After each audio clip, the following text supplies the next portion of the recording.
Mutton कुंदा बनाना सादा है, लेकिन अगर आप कुछ छोटी छोटी टिप्स फॉलो कर लें तो ये सादा सी रेसिपी बन जाएगी एकदम परफेक्ट, फ्लेवरफुल और रेस्टोरेंट स्टाइल मटन कुंदा। सबसे पहले हांडी में आधा कप घी गरम करें। इसमें अदरक लहसुन का पेस्ट, मटन, कटी हुई प्याज, लाल मिर्च, हल्दी, धनिया। अब आधा लीटर पानी शामिल करें। ढककर स्लो फ्लेम पर तकरीबन 1 घंटा पकाएं, यहाँ तक कि मटन गल जाए और तेल अलग हो जाए।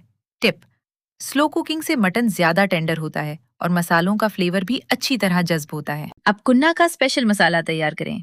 जीरा, गरम मसाला पाउडर, बादियान फूल, जायफल, सब्ज इलायची और जावित्री को ग्राइंड करके बारीक पाउडर बना लें। अब आटे को हल्का सा खुश्क भून लें, फिर पानी में अच्छी तरह घोल लें। अब कुन्ना स्पेशल मसाला शामिल करें और जितनी ग्रेवी रखनी हो उतना पानी शामिल करें।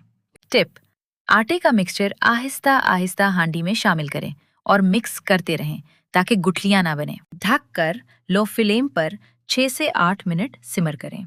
जब तेल ऊपर आ जाए तो समझ लें कुन्ना बिल्कुल तैयार है। ऊपर से बारीक कटी हुई अदरक और हरी मिर्चों से गार्निश करें और गरम गरम नान के साथ सर्व करें।